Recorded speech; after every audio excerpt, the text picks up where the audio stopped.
मेरा नाम बुद्धेश्वर बघेल है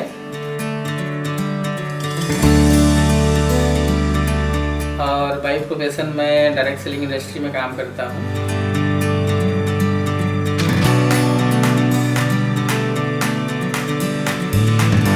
जार के साथ एक्सपीरियंस अब तक तो बहुत अच्छा है, क्योंकि छोटी छोटी बचत के माध्यम से भी एक बड़ा अमाउंट इकट्ठा हो जाता है और उसकी गोल्ड की जो प्राइस बढ़ते जाती है उसके हिसाब से हमारी जो सेविंग है उसका एक अच्छा रिटर्न भी हमको मिलता है। जी, आप जानते हैं कि जो हमारा इनकम होता है और आज के समय में जो हमारे खर्चे हैं, खर्चों के हिसाब से हम इनकम की तुलना करेंगे तो वो बचता नहीं है और सेविंग हम करेंगे तो सेविंग में अगर ग्रोथ नहीं है तो उसका वैल्यू नहीं, क्योंकि पैसों की वैल्यू लगातार घटते जा रही है। और जार एक ऐसा माध्यम है जहाँ पर हम सेव करते हैं तो हमारा सेविंग का भी ग्रोथ होता है। जी, जैसे जैसे लाइफ स्टाइल इम्प्रूव होते जा रहा है और हमारा जो सोशल सर्कल बढ़ते जा रहा है तो वहाँ पर खर्चे भी हमारे बढ़ रहे हैं और खर्चे बढ़ेंगे तो पैसों की जो आवश्यकता है वो तो बढ़ते हुए कम में दिखाई देगी और इनकम हमारे खर्चों के अनुपात में नहीं बढ़ पाता है, तो वहाँ पर सेविंग ही ऐसे समय में हमको अच्छे से काम आती है। तो जनरली लोगों की मानसिकता होती है कि भाई हमारा जो इनकम है वो तो हमारे खर्चों में निकल जाता है तो हम बचत कैसे करें।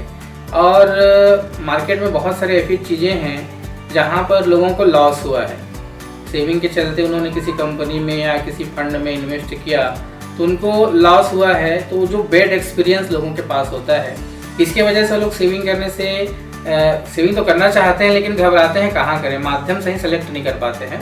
तो ये जार बेहतर विकल्प हो सकता है। यहाँ पर यदि वो सेव करना चाहें तो उनके अपने सेव का ग्रोथ भी मिलेगा और सिक्योरिटी भी रहेगी। ये यहाँ पर तो मैं ये नहीं कहूँगा कि पुरुष ही बेहतर डिसीजन लेते हैं, क्योंकि बचत के मामले में पुरुषों से ज़्यादा महिलाएं सजग होती हैं, ऐसा मेरा मानना है। क्योंकि जो घर के खर्चे हैं उससे ही वो थोड़ा थोड़ा पैसा बचा के भी एक बड़ा अमाउंट इकट्ठा कर लेती हैं।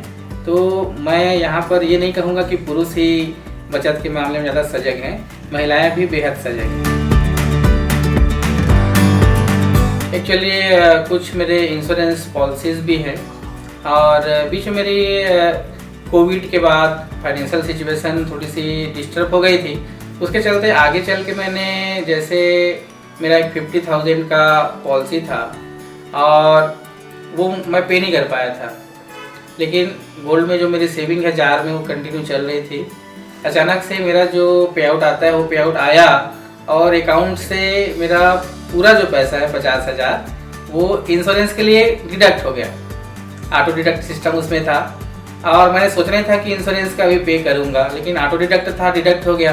अब उस समय मुझे मेंटेनेंस के लिए जो डेली लाइफ के जो खर्चे होते हैं उसके लिए दिक्कत हो रही थी। तो उस समय जो मैं 100 रुपये करके जार में सेव कर रहा था वो अमाउंट लगभग मेरे पास 62,000 था। तो मैंने उस अमाउंट के माध्यम से वो मेंटेन किया। तो ये मुझे बहुत अच्छा लगा कि जो मैंने सेविंग का डिसीजन लिया था वो समय पर मुझे काम आया।